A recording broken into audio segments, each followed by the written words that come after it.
Welcome to the bird media. నేను మీ పవన్ కృష్ణమూర్తి. రాష్ట్రంలో ప్రస్తుతం చాలా సంచలనం అవుతున్నటువంటి మాటలు. పెద్దిరెడ్డి రామచంద్రారెడ్డి చంద్రబాబు నాయుడిని చదువుకునే రోజుల్లో ఎస్వి యూనివర్సిటీలో పిహెచ్డి చేసేటప్పుడు, ఎంఏ చదువుకునేటప్పుడు చెప్పుతో కొట్టారు అని చెప్పి నిన్న మాజీ ముఖ్యమంత్రి, ప్రస్తుత పులివెందుల ఎమ్మెల్యే వైఎస్ జగన్మోహన్ రెడ్డి చేసినటువంటి వ్యాఖ్య. అంటే దీని మీద ఆల్రెడీ మనం డిస్కస్ చేసుకున్నాం. బట్ రాష్ట్రంలో, ముఖ్యంగా తెలుగు రాష్ట్రాల్లో రాజకీయాల్లో ఈ భాష అనేది కట్టుదాటడం, అలాగే ఇష్టారీతిన వ్యాఖ్యలు, ఒక ముఖ్యమంత్రిని పట్టుకుని బావిలో దూకు అనేటువంటి వ్యాఖ్య కావచ్చు, లేదంటే గతంలో చెప్పులతో కొట్టి చంపమన్నటువంటి వ్యాఖ్య కావచ్చు, కాల్చి చంపిన తప్పు లేదన్న వ్యాఖ్య కావచ్చు, ఇలాగా. అలాగే బాడీ హ్యూమిలియేషన్ చేయడం, బాడీ షేమింగ్ చేయడం. పక్క రాష్ట్రం తెలంగాణలో చూస్తే కేటీఆర్ ముఖ్యమంత్రి రేవంత్ రెడ్డిని పొట్టోడా అని పిలుస్తాడు. అలాగే కేసీఆర్ నేమో ముక్కు ద్వారానా లేదంటే ఫామ్ హౌస్ ద్వారానే రేవంత్ రెడ్డి అంటారు. అలాగే టిల్లు అని చెప్పి, ట్విట్టర్ టిల్లు అని చెప్పి కేటీఆర్ ని. ఇలాగా ఒక రాష్ట్రానికి సంబంధించిన రాజకీయ నేతలు హుందాతనాన్ని వదిలేసి వాళ్ళు ఎందుకని చెప్పి ఈ రకమైనటువంటి కామెంట్స్ కి దిగుతున్నారు, ఎందుకు ఇలాంటి హ్యూమిలియేషన్ చేస్తున్నారు, ఎందుకు ఇటువంటి భాషను వాడుతున్నారు? ఇది వాళ్ళకి వ్యక్తిగతంగా ఏ ఉన్నా లేకపోయినా పదవుల్లో ఉన్నదానికి, రాష్ట్ర ప్రతిష్టను దిగజార్చడానికి కాదా అనేదే చాలా మందిలో ఉన్నటువంటి ప్రశ్న. సో వీటన్నిటికీ సంబంధించి అనేక విషయాలు మనతో పంచుకోవడానికి ఇవాళ అందుబాటులో ఉన్నారు డాక్టర్ ఉప్పాల లక్ష్మణ్ గారు, సీనియర్ జర్నలిస్ట్. నమస్కారం సార్. నమస్తే. నమస్తే. చాలా రోజుల తర్వాత మళ్ళీ మీతో ఇంటరాక్ట్ అవ్వడం జరుగుతుంది బర్డ్ మీడియా తరఫున. ముఖ్యంగా మీకు ధన్యవాదాలు సార్. ఏంటి పెద్దిరెడ్డి రామచంద్రారెడ్డి చంద్రబాబు నాయుడిని చెప్పుతో కొట్టారు అన్నటువంటిది నిన్న ముఖ్యమంత్రిగా పనిచేసి ప్రస్తుత ఎమ్మెల్యేగా ఉన్నటువంటి జగన్మోహన్ రెడ్డి చేసిన వ్యాఖ్య.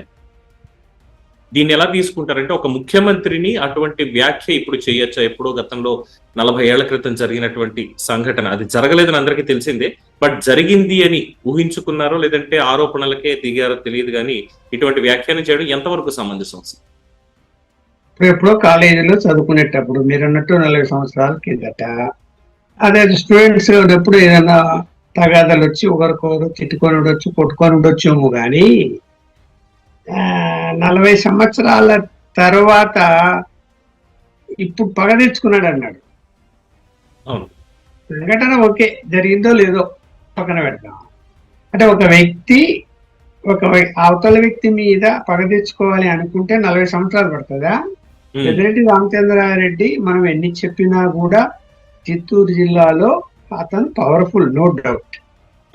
రాజకీయంగా పవర్ఫుల్, గట్టి ప్రజాబలం ఉన్నటువంటి వ్యక్తి, అనేక సార్లు గెలుపొందాడు. అతను ఎవరికి భయపడే వ్యక్తి కూడా కాదు. అలాంటి వాడు చంద్రబాబు నాయుడు గారు కాంగ్రెస్ పార్టీలో చేరినప్పుడు కానీ ఏమైనా అభ్యంతరం చెప్పాడా? అప్పుడు ఈయన కాంగ్రెస్ లో ఉన్నాడు కదా, మంత్రి అయ్యాడు చంద్రబాబు నాయుడు గారు, ఏమైనా అభ్యంతరం చెప్పారా? ఏమైనా గొడవలు పెట్టుకున్నాడా? నన్ను కొట్టాడు, ఆయన తీసుకోకూడదు అని చెప్పి, నేను కొట్టాను, అతనికి నాకు పడదు, ఇవన్నీ ఏమైనా చెప్పాడా? లేదు.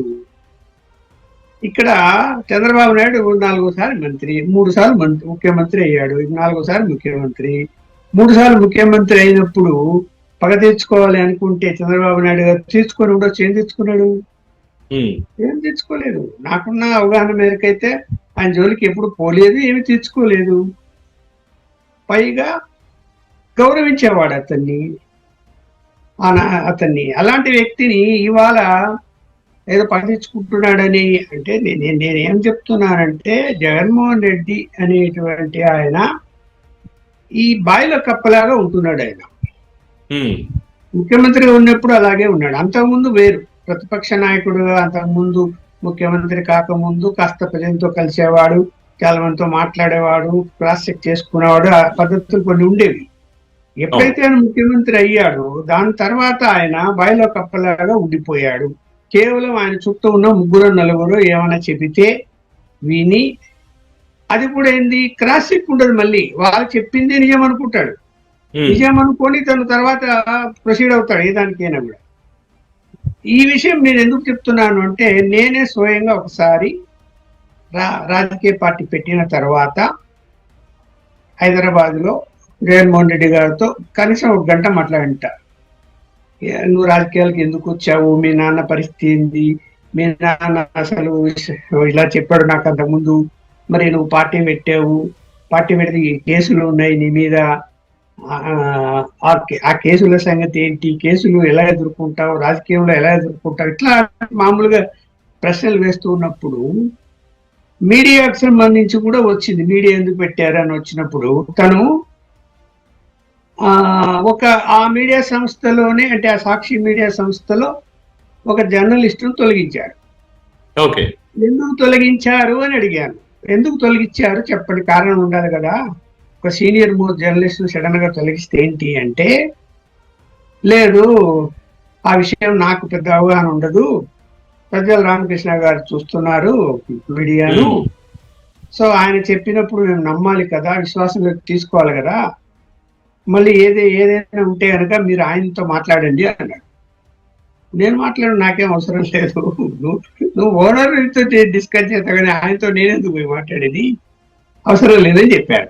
అంటే ఈ మాట ఎందుకు చెప్తున్నానంటే, తను ఎవరినైతే విశ్వసిస్తాడో వాళ్ళు ఏమి చెప్పినా ఏమి చేసినా కూడా అది కరెక్టేనే అనుకునేటువంటి ఆలోచన తప్ప, చెప్పేటప్పుడు అవతల వాళ్ళు చెప్పేటప్పుడు నిజమా కాదా, సంఘటన జరిగి ఉంటుందా లేదా క్రాస్ చెక్ చేసుకున్నాము, ఒకవేళ జరిగి ఉంటుంది అనుకోండి, 40 సంవత్సరాల తర్వాత దాన్ని ఇష్యూగా మాట్లాడడము, దాన్ని కక్ష పెట్టుకున్నాడని చెప్పడము, అది ఏమైనా చిన్నపిల్ల ఆటలాగా లేదా?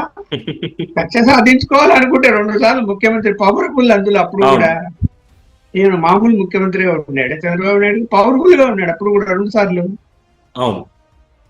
మూడోసారి కూడా ఏమి రాష్ట్రం విడిపోయిన తర్వాత అయ్యాడు, ఇది 4వసారి. అప్పుడే అప్పుడు ది గ్రేట్ రాజశేఖర్ రెడ్డి ఏదైనా ఇష్యూ వస్తే తను జాగ్రత్తగా మాట్లాడేవాడు, ముఖ్యమంత్రి చంద్రబాబు నాయుడు గారు అయిన తర్వాత. అలాంటి వ్యక్తే ఆలోచించి మాట్లాడేవాడు. మీరు మీ తండ్రి గారి అడుగుజాడల్లో కూడా మీరు నడుస్తున్నారంటే ఆయన నడవడం లేదని నేను అనుకుంటున్నా. ఎందుకంటే తండ్రి అడుగుజాడలు నడిస్తే ఇలా నిర్ణయాలను తీసుకోడు, ఏది పడితేది పిచ్చి నిర్ణయాలను తీసుకోవటము, ఇష్యూలు చేసుకోవటము. రాష్ట్ర అభివృద్ధి ప్రథమ కర్తవ్యం ఎవరికైనా, ఏ రాజకీయ పార్టీలకైనా. ఓకే, ప్రజల సంక్షేమం కూడా టేకప్ చేయండి, ఎవరు కాదంటూ ఈ 2 అంశాల్లో.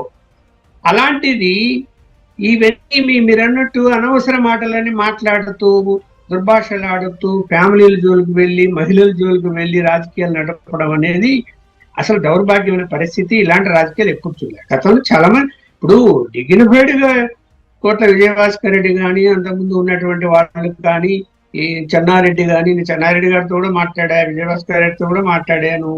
వాళ్ళ పద్ధతులు వాళ్ళు ఎలా ఉండేవారు, అంత నోరు అసలు జారటానికి అవకాశమే ఉండేది కాదు.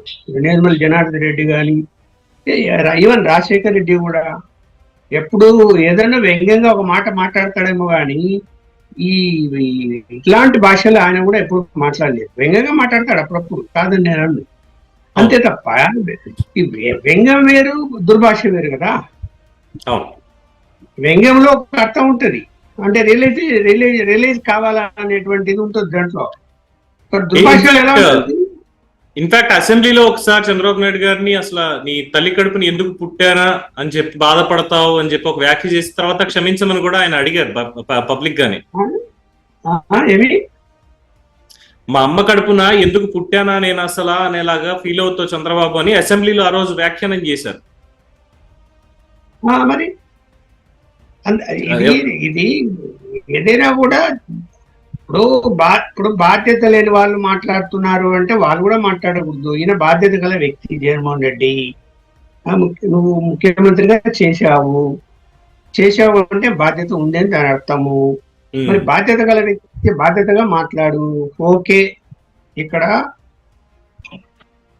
పెద్దిరెడ్డి రామచంద్రారెడ్డి మీద కోపం ఉంటే కొడుకు మీద తెచ్చుకునేంత దిగజారిపోయిన మనస్తత్వం ఆ చంద్రబాబు నాయుడు గారికి. ఏమన్నా ఫ్యాక్షన్ జిల్లాలో పుట్టాడు ఆయన, ఏమన్నా మన కడప జిల్లాలో, కర్నూలు, అనంతపురం జిల్లాల్లో కాదు కదా. అసలు ఆయన ఎప్పుడు కూడా ఏదైనా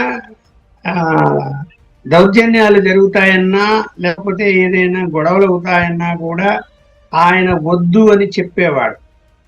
అలాంటి అలాంటి పద్ధతులు మనకు వద్దు అని చాలా క్లియర్ గా కార్యకర్తలకు చెప్పేవాడు, దూరంగా ఉండేవాడు. ఎవరికైనా సరే అది చెప్పేవాడు, వద్దు. ఈవెన్ ఫ్యాక్షన్, ఇప్పుడు ఆయన ముఖ్యమంత్రి అయిన తర్వాత కూడా కడప జిల్లాలో ఫ్యాక్షన్ నడిచింది. బట్ ఏ రోజు ఫ్యాక్షన్ కి ఆయన సపోర్ట్ చేయలేదు. తెలుగుదేశం వాళ్ళు కూడా మర్డర్లు జరిపితే అరెస్ట్ లేని సందర్భాలు ఉన్నాయి, వాళ్ళకి ఎప్పుడు సపోర్ట్ చేయలేదు. చట్ట ప్రకారం మీరు ఏం యాక్షన్ తీసుకోవాలో తీసుకోండి అన్నారు. అంతే. ఇప్పుడు తెలుగుదేశంలో ఉంటూ వరదరాజిరెడ్డి అని ఆయన ఇప్పుడు కూడా టీడీపీ ఎమ్మెల్యేగా ఉన్నాడు, అప్పుడు కూడా ఉన్నాడు రెండోసారి. ఆయన చెప్పిన పని జరగలేదని జిల్లా ఎస్పీ కార్యాలయానికి వచ్చి ధర్నా చేశాడు, గేట్ లో కూర్చొని. చేస్తే ఎస్పీ గారు నా ముందరే సీఎం గారికి ఫోన్ చేశారంటే చంద్రబాబు నాయుడు గారు. అంటే మీరు చట్ట ప్రకారం మీరు చర్యలు తీసుకోండి అని చెప్పాడు ఆయన. నేను వింటున్నా ఆయన మాట్లాడేది. అప్పుడు ఏం చేద్దాం లక్ష్మణ్ గారు అన్నాడు నాతో ఎస్పీ. అంటే ఎందుకు, ఆయన వచ్చాడు ఏదో ఆయన పని పోలీసులు సరిగా ఏదైనా చేయటం లేదు అని, అంటే చెప్పిన మాట వినటం లేదని, ఆయన దగ్గర నుంచి ఏదైనా మీరు విజ్ఞాపనలు తీసుకోండి, దాని మీద వెరిఫై చెయ్యండి, ఆయనకు నచ్చ చెప్తే కనుక ఆయన వెళ్ళిపోతాడు, అంత ఏమీ ఇది కాదు అని చెప్పి మరి నేను వెళ్ళి అతన్ని విరమింపజేసి పంపించాను. అంటే నీకు ఎగ్జాంపుల్ చెప్పారు. ఇప్పుడు తన ఎమ్మెల్యే అక్కడ ధర్నా చేస్తున్నాడు, మరి ఏం సార్ అంటే కనుక చట్ట ప్రకారం మీరు యాక్షన్ తీసుకోండి అని చెప్పాడు అంటే అంటే చంద్రబాబు నాయుడు మనస్తత్వం ఎలాంటిది మీరు చెప్పండి చూద్దాం. మరి ఇక్కడ అలాంటి వ్యక్తి చిన్న లాజిక్ సార్, ఇందాక మీరు చెప్పినట్టే 40 ఏళ్ల క్రితం కొడితే ఇప్పుడు ఇన్ జనరల్ గా ఇప్పుడు ఉన్నటువంటి చిన్న చిన్న పిల్లలు, ఈ జనరేషన్ లో పుట్టిన పిల్లలే చాక్లెట్ గురించి ఫ్రెండ్స్ దగ్గర వాడు దెబ్బ వేసాడంటే వీడు 4 దెబ్బలు వేసి వచ్చినటువంటి పరిస్థితి. అలాంటిది ఉడుకు రక్తం ఆ రోజుల్లో చదువుకున్నటువంటి ఆ పరిస్థితులు చూసినప్పుడు పెద్ద కుటుంబాల నుంచి వచ్చినటువంటి వాళ్ళు అందులోనూ అసలు సహించరు కదా, మీద దెబ్బ పడుతుందంటే ఇంకో 4 వీక్తారు. అంతే అంతే అది అలా అంతే. ఇప్పుడు గొడవలు జరుగుతున్నప్పుడు జరుగుతాయి. మనమేమి కాలేజీలో చదువుకునేటప్పుడు ఏదైనా ఇష్యూలు వస్తే ఒకరికొకరు గొడవ పడడం అనేది న్యాచురల్. అది ఇప్పుడు జరుగుతుంటది. జరుగుతున్నప్పుడు అప్పుడేదో సంఘటన జరిగిందో లేదో, అసలు తిట్టాడో కొట్టుకున్నారో అది ఓకే. నేనైతే మనకు అవగాహన లేదు, అప్పుడు జరిగింది మనకేం తెలియదు, ఉండొచ్చు. ఉంటే ఇప్పుడు ఖర్చు తీసుకుంటున్నాడు. చిన్నపిల్లలు ఏమో మాట్లాడితే 40 ఏళ్ళ తర్వాత ఖర్చు తీసుకుంది ఏమిటని చెప్పండి. ఆయన కొడుకు మీద ఖర్చు తీసుకోవాల్సిన అవసరం ఉందా? తండ్రి దొరకడా ఖర్చు తెచ్చుకోవాలంటే? ఇప్పుడు అలా అలా అనుకుంటే సంవత్సరం దాటిపోయింది. ఆయన మైనింగ్ డీల్ చేశాడు, మంత్రిగా ఉన్నాడు వాళ్ళ తండ్రి గారు పెద్దిరెడ్డి గారు. మైనింగ్ సంబంధించి ఏదో అవినీతి జరిగింది పెద్ద ఎత్తున అని చెప్పి ఆరోపణలు వస్తున్నాయి. దాని మీద ఏదో సిట్టు విచారణ చేసి దాని మీద పూర్తిగా దర్యాప్తు చేస్తున్నారు. మరి నిజంగా కక్ష తీర్చుకోవాలనుకుంటే ఇన్ని రోజులు బయట పెడతాడా? పెట్టాడు కదా. దానికి ఆధారాలు కావాలా, చట్ట ప్రకారం దాన్ని జరగాలి అని అనుకుంటున్నాడు తప్ప వ్యక్తిగతంగా ఉంటే ఎంతసేపు పదా అంటారు కదా. ఇప్పుడు చంద్రబాబు నాయుడు గారిని వ్యక్తిగతంగా తీసుకున్నాడు జగన్మోహన్ రెడ్డి, అరెస్ట్ చేయించాడా లేదా, బెయిల్ వచ్చిందా లేదా, అది కక్ష సాధింపు అంటారు. దాన్ని ఆధారాలు సరిగా సమకూర్చకుండానే అరెస్ట్ చేసి కోర్టులో పెడితే కోర్టు ఊరుకుంటుంది, ఆధారాలు అడుగుతుంది, ఇవ్వకపోతే బెయిల్ ఇస్తారు. ఎవరైనా సరే, ఏ ప్రభుత్వం అయినా సరే, ఎవరైనా సరే. మరి ఇక్కడ అంత అవగాహన లేకుండానో అని కాదు, అవగాహన ఉంటది, కానీ క్రాస్ చెక్ అనేది చేసుకోవాలి, అలాగే బాధ్యతాయుతంగా వ్యవహరించాలి. ఓకే, అరెస్ట్ చేశారంటే చట్టానికి విరుద్ధంగా అరెస్ట్ చేసి ఉంటే ఆ విరుద్ధంగా ఎలా అరెస్ట్ చేశారు, దాంట్లోని అంశాలేమి ప్రజలకు అర్థమయ్యేటట్టు చెప్పండి. మీరేం తప్పులేదు. ఇదిగో చూడండి కేసు ఇది, ఈ కేసులో ఈయనకు సంబంధం లేదు, ఈ కారణాలు ఇవి అని చెప్పి మీరు వివరించి, అరే ఒక తిక్కు మనీ లాండరింగ్ జరిగింది, ఒక తిక్కు కంపెనీల నుంచి డబ్బులు పోయాయి, ఒక తిక్కు డబ్బు దొరికింది, ఒక తిక్కు ఇన్వెస్టిగేషన్ లో ఎక్కడెక్కడైతే అకౌంట్లో డబ్బులు ఉన్నాయో అన్ని సీజ్ చేశారు. సీజ్ చేస్తున్నప్పుడు లింక్ అనేది ఉందా లేదా, ఆ లింక్ ఉందేనే కదా వాళ్ళు అరెస్ట్ చేస్తే కోర్టులో కూడా ప్రవేశపెట్టిన తర్వాత బెయిల్ కూడా రాలేదు కదా. అంటే ఆ మాత్రం అవగాహన మీకు లేదా? తప్పుడు కేసులు పెట్టారు, ఏదో పాత కక్ష తీర్చుకుంటున్నాడు అంటే ఏంటిది? అర్థం పర్థం లేని మాటలు మాట్లాడుతున్నాడు ఆయన. అవగాహన లేకేం కాదు. ఏదో విమర్శ చేయాలి అంటే ఈ ప్రభుత్వము వైఎస్ఆర్సీపీ వాళ్ళను కక్ష సాధింపు చేస్తున్నది అంటే ప్రజలు అర్థం చేసుకుంటారు. కేసు వివరాలు తెలిస్తే, ఏదైనా అన్యాయంగా కేసు పెట్టుంటే ఆ వివరాలు చెప్పలేకపోతే పోలీసులకు జనం కూడా తిడతారు. ఏమైనా ఆధారం లేకుండా ఎందుకు కేసులు పెట్టారు, ఎందుకు అరెస్ట్ చేశారు అంటారు. దానివల్ల ఇంకా మైలేజ్ జగన్మోహన్ రెడ్డికి పెరుగుతుంది అలాంటి తప్పుడు కేసులు పెట్టి అరెస్టులు చేస్తే. అంటే ఇప్పుడు వీళ్ళు చేస్తున్నటువంటి యాత్రలు కానీ లేదంటే ఈ పరామర్శలు వీటన్నిటిని చూస్తుంటే నిజంగా నన్ను ఎంత తొందరగా అరెస్ట్ చేస్తే అంత తొందరగా సానుభూతి పొందుతాను అనేటువంటి ఒక కార్యాచరణ కనిపిస్తుందని చాలా మంది అంటున్నారు. దాన్ని మీరే ఉంటారు. రాజకీయ వ్యూహంలో భాగంగా ఉండొచ్చు, రకరకాల ఆలోచనలు ఉండొచ్చు. తను కూడా మెంటల్ గా ప్రిపేర్ అయ్యడం మనకైతే తెలీదు. ఇప్పుడు తను అలాంటి వ్యూహం పని ఏముంది, ఎట్లయినా సరే కోట్లు ఖర్చు పెడితే తమ్మిని బిమ్మిని చేసి అడ్వకేట్లు మనకున్నారు, వాళ్ళు సుప్రీంకోర్టు వరకైనా వెళ్ళి బయటికి తీసుకొస్తారు అనేటువంటి నమ్మకం ఆయనలో ఉన్నట్టు మనకైతే అనిపిస్తుంది. ఎందుకంటే అనేక కేసుల్లో సుప్రీంకోర్టు వరకు తలుపు తట్టి గంటకు లక్షలు తీసుకునేటువంటి లాయర్లు పోయి వాదిస్తున్నారంటే మరి ఏం చెప్పాలి మనం చెప్పండి. అంటే ధైర్యం వచ్చేసినట్టు కదా, ఈ లాయర్లు మన చేతిలో ఉన్నారు, వీళ్ళు వెళ్ళి వాదిస్తే చాలు బెయిల్ వచ్చేస్తాయి, బయటపడచ్చు అని. అంటే అక్కడ ఏమి డబ్బుకు ప్రాధాన్యత లేదు, ఇంకా తన దగ్గర కుప్పలు డబ్బు ఉన్నట్టు లెక్క. కేసులకు సంబంధించి ఆయన కార్యకర్తలు కావచ్చు, నాయకులు కావచ్చు, ఎవరు ఖర్చు పెడుతున్నారు వాటికి? ఎవరు అంత పెద్ద లాయర్లను టేక్ ఓవర్ చేస్తున్నారు వీళ్ళు అంటే ఎవరి డబ్బు అని అంటే, నాకున్న అవగాహన మేరకు పార్టీ ఫండ్ నుంచి లేదా జగన్మోహన్ రెడ్డి గారి నుంచే వెళ్తుంది అని అనుకుంటున్నాను నేను. రైట్. ఇక మెయిన్ పాయింట్ కి వస్తే, ముఖ్యమంత్రి పదవి, ముఖ్యమంత్రి స్థానంలో ఉన్నటువంటి వ్యక్తి అంటే రాష్ట్రానికి ప్రతినిధి, రాష్ట్ర ప్రజలందరికీ కూడా పెద్ద. అటువంటి మనిషిని, అటువంటి వ్యక్తిని ఇలాగా చెప్పుతో కొట్టాడు అనేటువంటి మాటలు, లేదంటే దూకి చావు, బావి చూసుకుని దూకి చావు అనే మాటలు, లేదంటే చెప్పులతో కొట్టి చంపాలి, నడి రోడ్డు మీద కాల్చి చంపిన తప్పు లేదు, ఉరి తీసిన తప్పు లేదు అని మాట్లాడడం ఇక్కడ ఆంధ్రాలో పరిపాటి అయితే, తెలంగాణ దగ్గరకు వచ్చేసరికి ఫామ్ హౌస్ లో కూర్చొని తాగుబోతు అని చెప్పి గతంలో కేసీఆర్ ని, ఇప్పుడు రేవంత్ రెడ్డినేమో గుంపు మేస్త్రి అని, పొట్టోడా అని, ఈ బాడీ షేమింగ్, ఈ హ్యూమిలియేషన్, ఇది ఈ రెండు రాష్ట్రాల యొక్క బ్రాండ్ అనే దాన్ని అంతర్జాతీయ మార్కెట్ లో దెబ్బతీసే రకంగా లేదంటారా? చదువుకున్నటువంటి కేటీఆర్ కూడా ఇటువంటి వ్యాఖ్యలు చేయడం. మనకి తెలుగుదేశం పార్టీ పెట్టి ఎన్టీ రామారావు ఫోకస్ చేసేంత వరకు ఆంధ్రప్రదేశ్ యొక్క ప్రాధాన్యత దేశవ్యాప్తంగా ఉండేది కాదు. మద్రాసి వాళ్ళు అనేవాళ్ళు అప్పట్లో. ఇప్పుడు మనం తెలుగు మాట్లాడుతుంటే మీరు మద్రాసి వాళ్ళు అనేవాళ్ళు, ఆంధ్రప్రదేశ్ అనేవాళ్ళు కాదు. అంటే ఎందుకు అంటే అప్పుడు మద్రాసులో కలిసి ఉండేది కాబట్టి ఇది వాళ్ళకి అదొకటే గుర్తు, మద్రాసి వాళ్ళు అనేదే గుర్తు తప్ప తెలుగు వాళ్ళు అనేది గుర్తులేదు.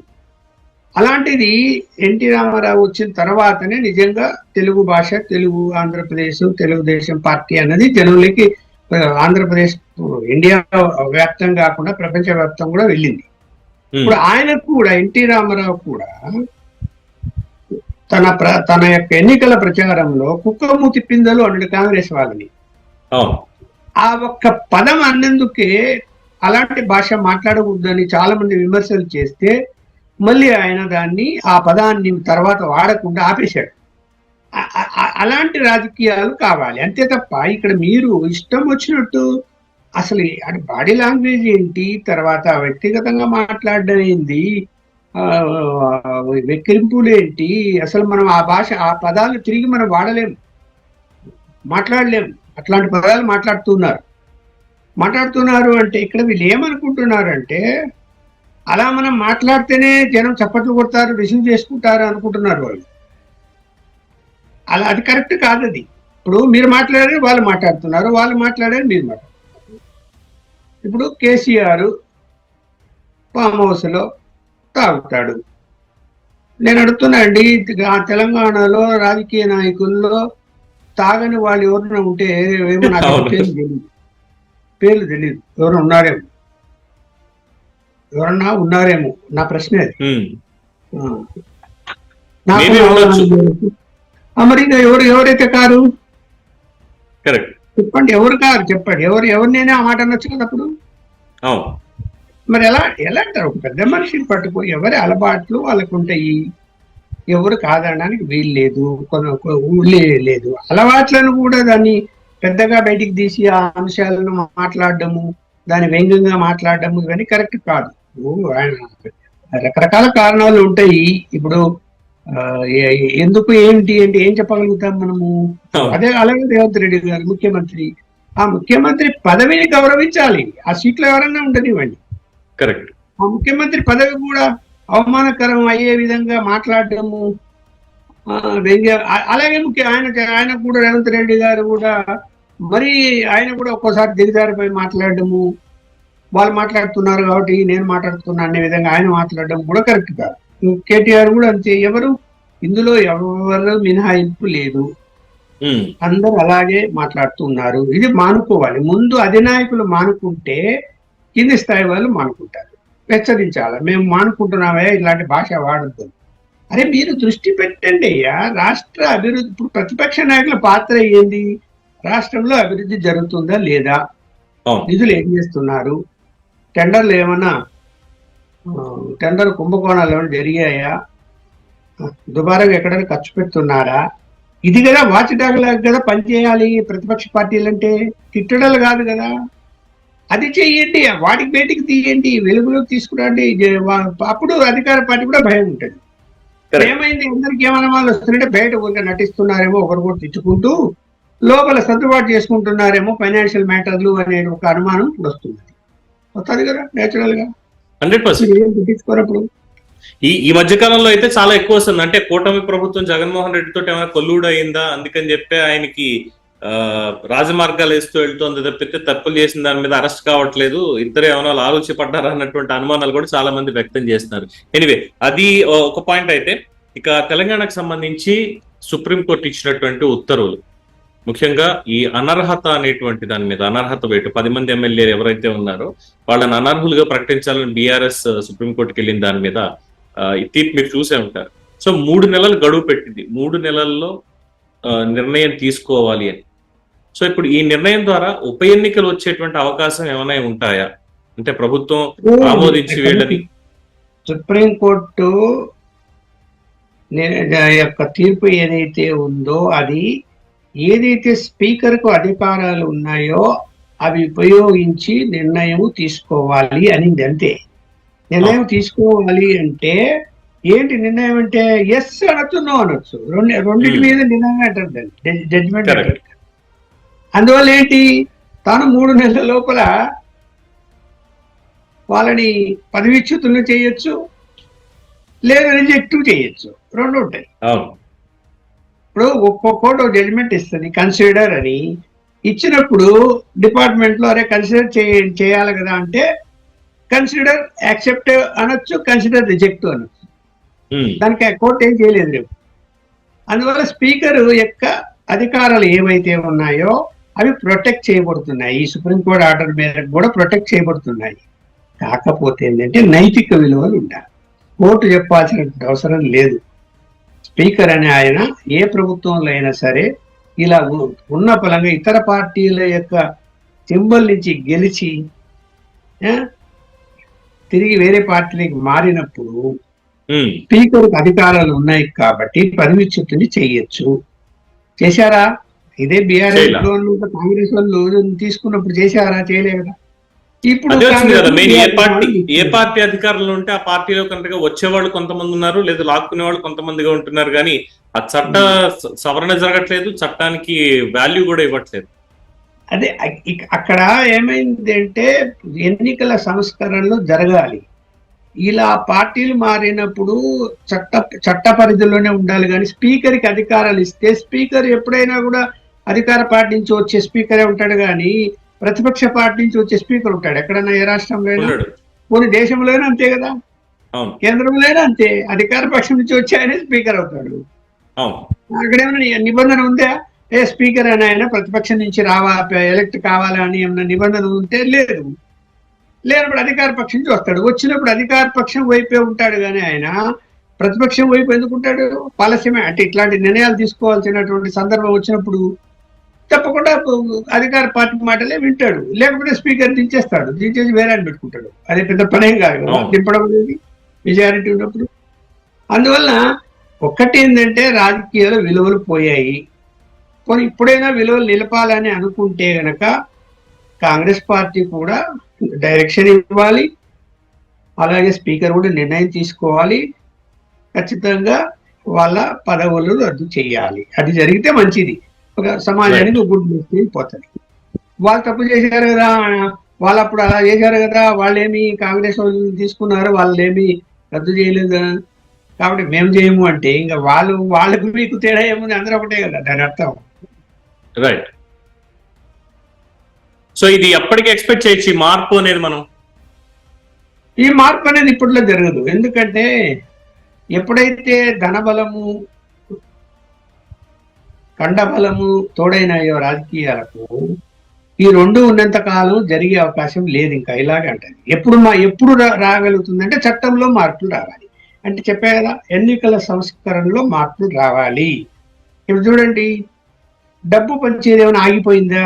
ఓటర్లు చిన్నప్పటి నుంచి చూస్తున్నాం కదా, నా చిన్నప్పటి నుంచి నాకు ఓటు హక్కు వచ్చినప్పటి నుంచి నేను చూస్తున్నా. ఏ ఎన్నికల్లో కూడా డబ్బు లేని ఎన్నికలు జరగనే లేదు.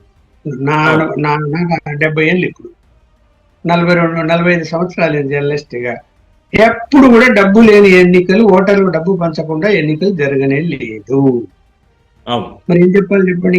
70 ఏళ్ళు 20 ఏళ్ళు తీసేసిన 50 ఏళ్ళు చూసా నేను. మాట్లాడేమనుకున్నా, మారలేదు కదా. ఆ పొద్దు ₹2, ₹5 పంచేవాళ్ళు ఓటుకు, ఇంటికి వచ్చి ₹10, ₹5, పంచేవాళ్ళు. ఇవాళ 500, 1000, 2000. ఇక్కడ దీనికి మూలం చెప్తున్నా, ఎన్నికల సంస్కరణలు తేవడానికి పార్లమెంటులో, రాజ్యసభలో పూర్తి బలం ఉంటే సంస్కరణ తీసుకురావచ్చు. గతంలో పూర్తి బలం ఉండింది, రాజ్యసభలో కొంచెం ఇబ్బంది లేదు, బీజేపీ చేయలేదు. ఎందుకు చేయలేదు? వాళ్ళ స్వార్థం ఉంది. చేస్తే వాళ్ళకి ఇబ్బంది. వాళ్ళు కూడా పార్టీ ఫిరాయింపులకు యాక్సెప్ట్ చేశారు కదా. వాళ్ళు కూడా అలాగే మహారాష్ట్రలో చేశారు, కర్ణాటకలో చేశారు, మధ్యప్రదేశ్లో చేశారు కదా. వాళ్ళు కూడా అలాగనే అంటే వాళ్ళకి అవసరమైంది అంతే తప్ప, అరే వద్దు ఇది బ్రేక్ చేస్తాం దీన్ని సిస్టమ్ అని చెప్పి ఎన్నికల సంస్కరణకు సంబంధించి కమిటీ వేశారు. కమిటీ నివేదిక ఇచ్చి కూడా 5-6 సంవత్సరాలు అయిపోయింది. ఆ నివేదిక పక్కన పడేశారు, ఏమి ఇంప్లిమెంట్ చేయడం లేదు. ఇప్పుడు నువ్వు ఒక రాజకీయ పార్టీ నుంచి గెలిచిన తర్వాత నువ్వు పార్టీ మారదలుచుకుంటే రాజీనామా చేసి శుభ్రంగా పార్టీ మారాలా? అది ఎక్కడైనా రూల్స్ లో ఉందే? లేదు. పోనీ రాజీనామా చేయకుండా వెళితే ఆటోమేటిక్ గా ఆ రోజు సాయంత్రానికి పదవి పోతుందా? లేదు. ఇట్లాంటివి చాలా ఉన్నాయి. అలాగే ఓట్ల పంపిణీ జరగకూడదు, ఎన్నికల్లో డబ్బు పంపిణీ జరగకూడదు, అలాగే దొంగ ఓట్లు వేసుకోవడానికి అవకాశమే ఉండకూడదు. ఇప్పుడు బటన్ నొక్కేదైనా కూడా ఏం చేస్తున్నారు, ఒక 10 మంది నిలబడుకొని ది గ్రేట్ హైదరాబాద్ లో మొన్న జరిగిన ఎన్నికల్లో heart of the city Gandhinagar లో నాకు అక్కడ ఓటు హక్కు అక్కడికి వెళ్తే సాయంత్రం లేటుగా 10 మంది నిలబడ్డారు. ఒక పార్టీ వాళ్ళే ఓట్లు వేసుకుంటున్నారు, తిరుగుతున్నారు, ఓట్లు వేసుకుంటారు, బటన్ నొక్కుతున్నారు. ఏమయ్యా అంటే ఎవరు అవతల ఎవరు లేరండి, ఇక్కడ ఏజెంట్ లేరు, ఎవరు అడిగే వాళ్ళు లేరు అంటాడు. పోలీసులు బయట ఒక ఆయన పోలీసు అని బయట ఉన్నాడు. ఏమయ్యా లోపలికి పోయాడు, కొంచెం నిలబడుకొని చూశాడు, లోపలికి పోయినాడు, అమలు వచ్చి వెనకలు నిలబడ్డాడు. మరి ఏం చెప్పాలి చెప్పండి? చూడు, ప్రధానమైన మన నగరంలోనే రీసైక్లింగ్ జరుగుతుంటే కంట్రోల్ చేయలేని ఎన్నికల వ్యవస్థ ఉంటే ఇంకా గ్రామీణ ప్రాంతాలు ఎలా ఉంటుంది చెప్పండి? ఇంకా అక్కడైతే రక్తం ఓడాల్సిందే, అంతే, ఏముండదు అక్కడ. ఇప్పుడు మీకు చెప్తా, పులివెందుల్లో అంటే ఇది చెప్పగలకపోతే ఒక 2 నిమిషాలు చెప్పేస్తా. పులివెందుల్లో ఉమేష్ చంద్ర ఎస్పీ నాతో పెద్ద రోజు గొడవ పెట్టుకునేవాడు. ఎన్నికల్లో ఈసారి పులివెందుల నియోజకవర్గంలో నేను రిగ్గింగ్ అలౌ చెయ్యను, అప్పుడు బ్యాలెట్ పేపర్లు ఉన్నాయి, రిగ్గింగ్ అలౌ చెయ్యను, పటిష్టమైన పోలీస్ పెట్టాను, షాడోలు పెట్టాను, రాజశేఖర్ రెడ్డి కూడా షాడో పెట్టాను, ఎక్కడ కూడా రిగ్గింగ్ జరగవు అన్నాడు. నేను ఛాలెంజ్ చేశాను, జరిగి తీస్తుంది అన్నా. జరుగుతాయి, అక్కడ నువ్వు ఆపలేవన్నా, నీకు తెలీదు, పిల్లగాడు నువ్వు అని కూడా అన్నా. అంటే లేదు అన్నాడు. అని ఏం చేసిండు, పోలింగ్ రోజు అంటే ఆయన ఆవేశం పట్టుకోలేక రా పులివెందుల పోదామని కార్లు ఎక్కించుకొని పోయాడు కడప నుంచి. ఉమ్, పోలింగ్ రోజు పోయాం. పోయి ముందు పులివెందుల టౌన్ లోకి పోయాం. టౌన్ లో ఓటర్స్ అంతా లైన్ లో నిలబడుతున్నారు, ఓట్లు వేస్తూ ఉన్నారు, క్యూలో ఉన్నారు. కాస్త చైతన్యం వచ్చి జనం వచ్చారు. అంటే ఎందుకైనా మంచిది అని జనాన్ని బయటికి తెప్పించుకొని లైన్ లో నిలబెట్టారు. అవును. సరే ఉండగానే అక్కడ మేము మాట్లాడుతుండగానే జీపులో ఇద్దరు వచ్చారు, తెలుగుదేశం పార్టీ వాళ్ళు. వచ్చి సార్ నమస్కారం, ఏమయ్యాడు, అదే విలేజ్ పేరు మర్చిపోయా ఇప్పుడు. సార్ ఆ విలేజ్ లో మమ్మల్ని ఏజెంట్లను కూడా లోపలికి రానిలేదు, ఇదో ఈయన ఏజెంటు, నేను పార్టీ నాయకుడిని, లోపలికి అలౌ చేయడం లేదు ఊర్లోకి. ఊరు బయట తాటి చెట్టు, అంటే ఈ పక్క పొలాలు ఈ పక్క పొలాలు ఉన్నాయి, ఈ పక్క నీరు ఉంది, మధ్యలో రోడ్డు, తాటి చెట్టు ఉంటే కొట్టేసి అడ్డం పెట్టేశారు. అవును. అడ్డం పెట్టారు, లోపలికి జీప్ కూడా పోవడానికి లేదు, నడిచిపోవాలంటే బురదలో దిగిపోవాలా, వాళ్ళు ఏమైనా గొడవ పెట్టుకొని కొడతారేమో అని భయం వేసి వచ్చినాం సార్ అన్నాడు. అంటే సరే పోదాం అని చెప్పి ఇట్లాంటి కూడా ఎక్కించుకొని వాళ్ళ జీపు మేము అందరం కలిసి పోయినాం ఆ ఊరికి. పోతే తాటి చెట్టు అడ్డం ఉంది. సరే వెనకాల పోలీస్ ఎస్కార్ట్ వాళ్ళు దిగి దాన్ని పక్కకి అట్లా జరిపి లోపలికి అయితే పోయాం, పోలింగ్ కేంద్రానికి పోయాం. పోయిన తర్వాత నిలబెట్టాము. లోపలికి పోతే ఒకటే ఏజెంట్, కాంగ్రెస్ పార్టీ ఏజెంట్ కూర్చోన్నాడు. నేను అక్కడ పోయి ఎస్పీ, నేను ఊరికి మామూలుగా పోయా. ఎంత పర్సెంటేజ్ ఏంది ఇప్పుడు ఊరికి అన్నాడు. అప్పుడు ఏదో 11 గంటలు అంత అయింది టైం. అంటే 32% అయింది సార్ పోలింగ్ పర్సెంటేజ్ అన్నాడు. మరి ఓటర్లు ఎవరు లేరు కదా అన్నాడు. అటు ఓటర్లు ఎవరు లేరు కదా అన్నాడు. అంటే పొద్దున్న వచ్చి కొంతమంది వేసిపోయారు సార్, పొలాలకు పోయింటారు, మళ్ళీ ఈవినింగ్ 3-4 గంటలకు మళ్ళీ వస్తారంతా, అప్పుడు వేస్తారు ఎక్కువ శాతం అన్నాడు. అంటే ఆయన ఆలోచించుకుంటూ కొంచెం అట్లా మామూలుగా వచ్చాడు. చిన్న స్కూల్ గది. నేను అలాగే నిలబడి ఆయన పోయిన తర్వాత బ్యాలెట్ పేపర్లు బుక్ ఉంటుంది కదా, అది చూపించాను. వాడేమనుకున్నా నేను కూడా పోలీస్ ఆఫీసర్ ఏమనుకుని పైకి తీసి చూపించింది. చూపిస్తే బుక్ లో మొత్తం బుక్ ఖాళీ. ఇంకో బుక్ చూపాను, అది ఖాళీ. ఏమయ్యా 30% 32% పోలింగ్ అన్నా మొత్తం ఖాళీ అయిపోయినాయి, లేవే దీంట్లో అంటే సార్ ఏమయ్యా అన్నారు. రాత్రి అయిపోయి వేసేసారు సార్, నైటే పోలింగ్ అయిపోయింది సార్ అని. ఏమయ్యా అన్నా అంటే అని బయటకు వచ్చా. మళ్ళా లోపలికి రాని మళ్ళీ ఆయన పిలుచుకొని వచ్చి ఇప్పుడు అడుగున్నా. వాడే బుక్కులు పైన పెట్టి రాత్రే పోలింగ్ అయిపోయింది సార్ అన్నాడు. ఎట్లా అయిపోయింది అన్నాడు. ఆ రాత్రి వాళ్ళు వచ్చారు, తెలుగుదేశం వాళ్ళు ఇక్కడ ఎవరు లేరు సార్, కాంగ్రెస్ వాళ్ళు వచ్చారు, వచ్చేసి కూర్చున్నారు, ఒకడు గుద్దుతుంటే ఒకడు బుక్ లో అంత సంతకాలు పెట్టాడు, మేము బయట నుంచి ఎవరైనా అడిగితే పర్సెంటేజ్ ఊరికి బుక్ లో రాసుకుంటున్నాము, మొత్తం 90% రూల్ ప్రకారం 90% పోలింగ్ అయిపోయింది అని చెప్పాడు. అంటే వాని ఏజెంట్ కర్ర తీసుకొని కొట్టాడు. కొడితే నేను చేయి అడ్డం పట్టుకున్నాను. తప్పు ఇది, వాని కొట్టి ప్రయోజనం ఏముంది, ఇక్కడ వ్యవస్థ ఇలాగే ఉంటది, వాని కొట్టి సాధించేది ఏముండదు. నువ్వు ఇప్పుడు పోలింగ్ రూట్ ఆఫీసర్ వస్తాడు, వాళ్ళు వీడు చెప్పిన పర్సెంట్ రాసుకుని పోయి అదే రిపోర్ట్ ఇస్తాడు, రేపు ఇది రీపోలింగ్ జరుగుతుందే చెప్పు, నువ్వు జరగదు అని. మేము రిపోర్ట్ రాస్తే జరగదు, రా ఇటు రాస్తావు, చూద్దాం రీపోలింగ్ జరుగుతుందో చూద్దాం, రాయి రిపోర్ట్ అన్న. అంటే ఇంకా అక్కడ కోప్పడి వెళ్ళిపోయాను.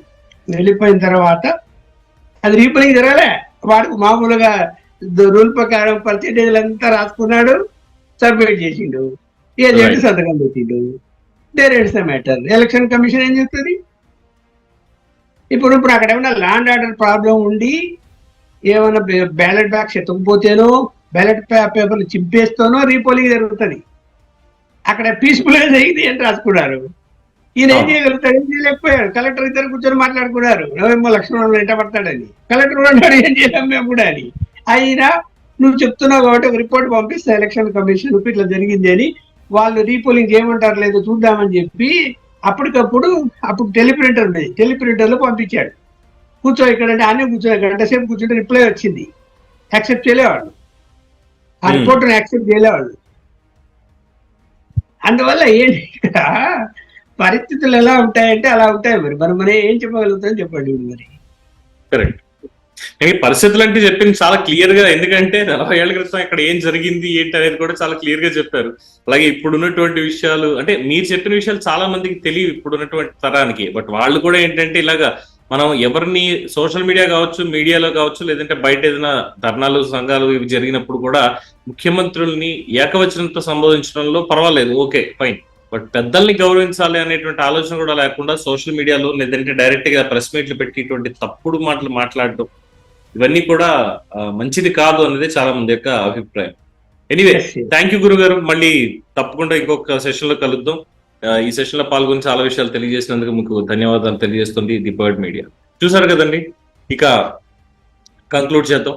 ముఖ్యంగా మొన్న మధ్యన చూసాం కేటీఆర్ చేసినటువంటి వ్యాఖ్యలు ఏవైతే ఉన్నాయో, ఈ కేటీఆర్ చేసిన వ్యాఖ్యల మీద కౌంటర్ గా సీఎం రమేష్ కూడా చాలా గట్టి కౌంటర్ ఇచ్చారు. బట్ కౌంటర్ ఇచ్చేటప్పుడు మీ దగ్గర ఏమైనా ఉంటే ఆధారాలు తీసుకుంటారు. ఏదో ఊసిపోక మాట్లాడడం కాదు, ఇంకోటి కాదు, ఆధారాలు తీసుకుంటారు. నా కంపెనీకి సంబంధించి, లేదంటే అసలు కంపెనీతో నాకు సంబంధమే లేదు, బట్ మిగతా విషయాలకు సంబంధించి దగ్గర ఆధారాలు ఉంటే తీసుకురాని చెప్పి అడిగారు. లేదు. తర్వాత ఆయన బయట పెట్టారు, ఆయన క్లియర్ గా బయట పెట్టారు, నువ్వు వచ్చిన దానికి సీసీటీవీ కెమెరా రికార్డు కూడా నేను బయట పెడతాను నువ్వు వచ్చేసరికి అని చెప్పి అక్కడ కథ అయింది. సో అంటే ఇప్పుడు సీఎం రమేష్ గారిని ఎవరు నమ్ముతారు? ఈ సీసీ కెమెరాలు ఉన్నాయి, అవన్నీ కూడా నేను బయట పెడతాను, ఎప్పుడు వచ్చావో అలాగే కమ్మ కాపు మాట్లాడేలాగా, కమ్మారెడ్డిని మాట్లాడేలాగా అని చెప్పి ఆయన మాట్లాడితే రేపన్న రోజు సీఎం రమేష్ ని ఎవరినైనా నమ్ముతారా? ఆయనే కదా మిగతా అధికారులు ఎవరైనా సరే ఇన్ జనరల్ గా నమ్మేటువంటి అవకాశం ఉంటుందా? ఇటుపోతుంది అసలు మన ప్రజాస్వామ్యం అంటిగో ఇలాంటి మాటలు మాట్లాడమేనా, ఇటువంటి పిచ్చి మాటలు మాట్లాడమేనా? అలా ఉంది పరిస్థితి. దీని మీద మీ అభిప్రాయాన్ని కామెంట్స్ రూపంలో తెలియజేయండి. చూస్తూనే ఉండండి ది బర్డ్ మీడియా. ఈ వీడియో కనుక మీకు నచ్చినట్టయితే లైక్ చేయండి, షేర్ చేయండి, సబ్స్క్రైబ్ చేయండి, అలాగే పక్కనే ఉన్న బెల్ ఐకాన్ని క్లిక్ చేయండి.